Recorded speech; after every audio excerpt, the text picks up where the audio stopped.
Hello, I'm Pastor Scott Ingram from Omega Baptist Church in White Pine, Tennessee, and I am very excited for us to begin a series of videos today discussing how this gospel track, I don't know if it's a gospel track, but it's a track, proposed by Gail Riplinger so long ago, that tells so many different oddities trying to put down the New King James Version of the Bible.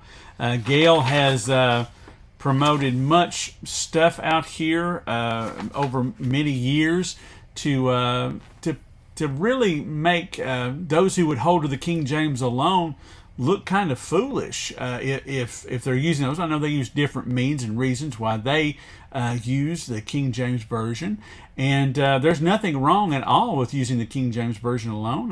You can't love the New King James Version and not love the King James Version as well. That's just unnatural, I think, to make that point. But to put down these ideas, as Gail does, that the New King James Version, the translators, snuck things in to make Jesus Christ look like he was less than God, is a terrible claim to make. A horrible claim. And today I have joining with me here to look over these claims for the next series of few videos is a man named Dwayne Green. He's a fellow YouTuber, and he loves discussing these things as well about the KJV, the NKJV, and the Bible in general. Dwayne, what's your opinion on these ideas from Gail Riplinger? First things first is I want to kind of pin down this discussion a little bit, right? We're talking about a very specific segment of King James Version onlyism. True. I call it Ruckman Riplingerite. And the reason why I make that distinction here is because not everybody is a Ruckman Riplingerite. There's a number of King James Version onlys which I've dialogued with really well and have pretty good arguments. Not convincing. I'm not with their conclusions, but some of the work they've done is really good. And people need to really understand that if someone speaks up for the New King James and says, well, here, this is a received text Bible, it's using the traditional text, we're not saying that the King James is bad. By no means. I would never say that. I love the King James Version. It's using the traditional text. It's a time-honored translation for 400 years, and I believe it is more exact in places than the New King James. Very much more exact. But I do believe the New King James is more instantly understandable. So with that, let's go ahead and get into our first portion here.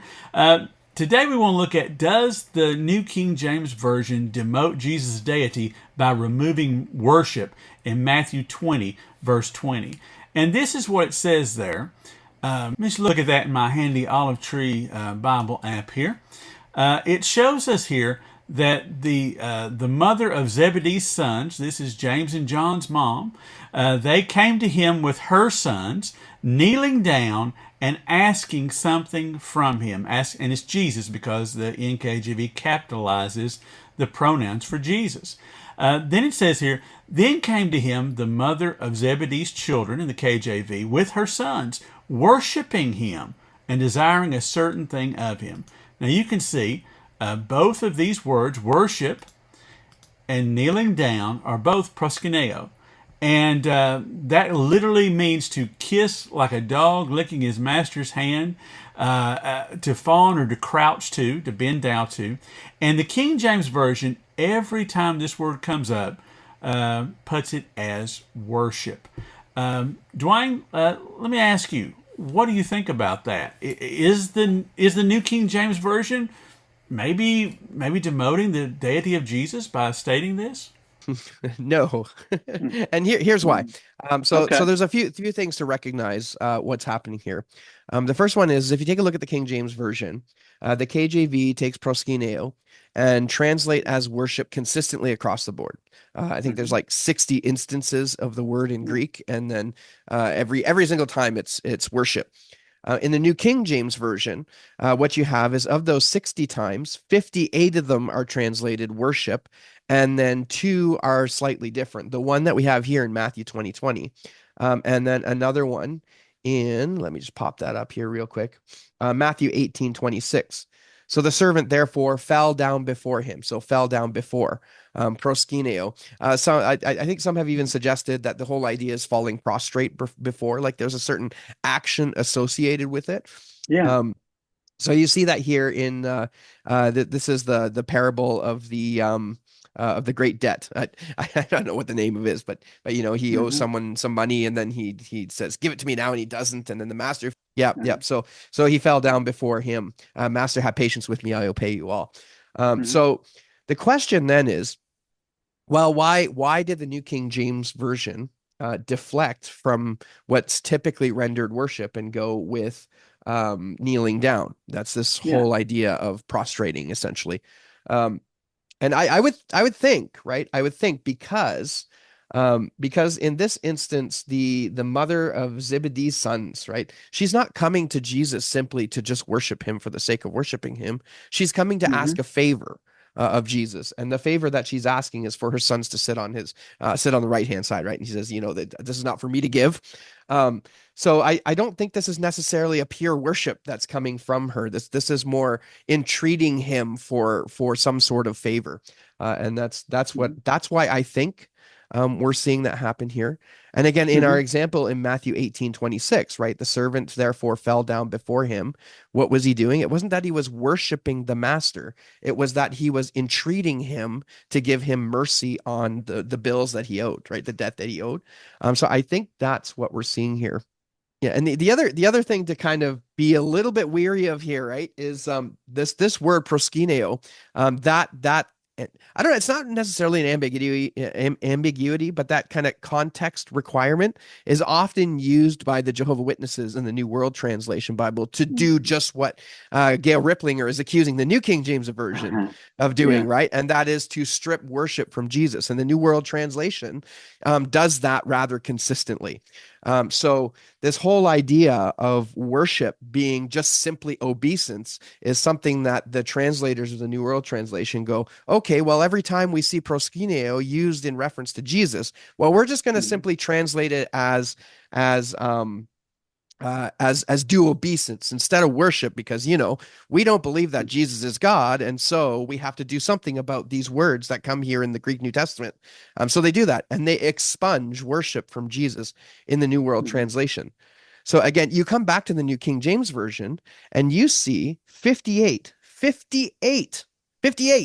out of 60. Hey, there's only 2, and there's good reason for it. 58 of the 60 is referencing worship to Jesus. And so if the New King James Version translators are trying to expunge worship from Jesus, they are doing an absolutely terrible job of it.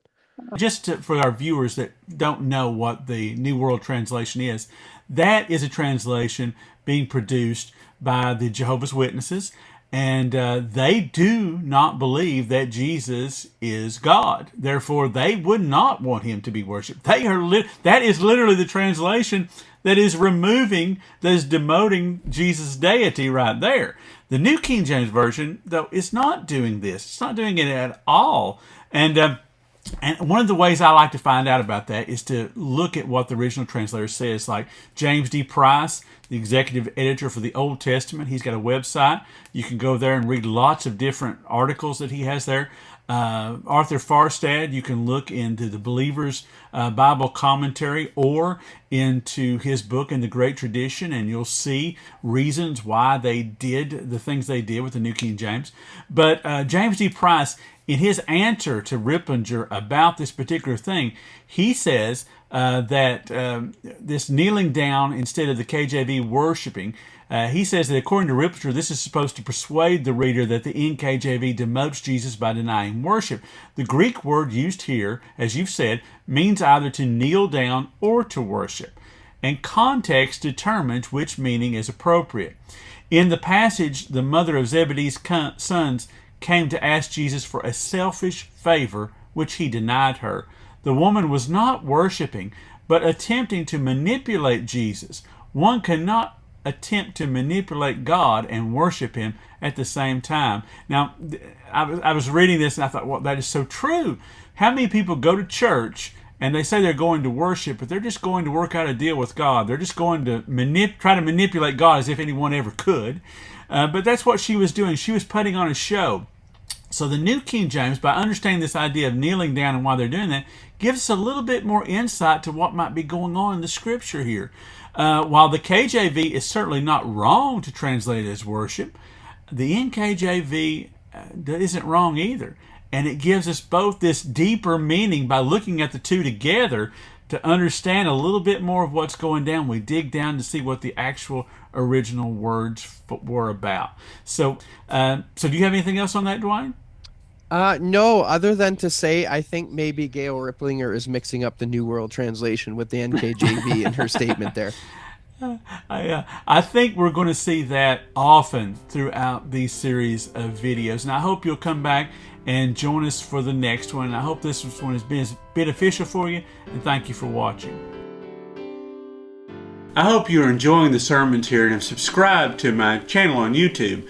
But I would love even more to meet with you in person at the church where I'm blessed to pastor at in White Pine, Tennessee, Omega Baptist Church.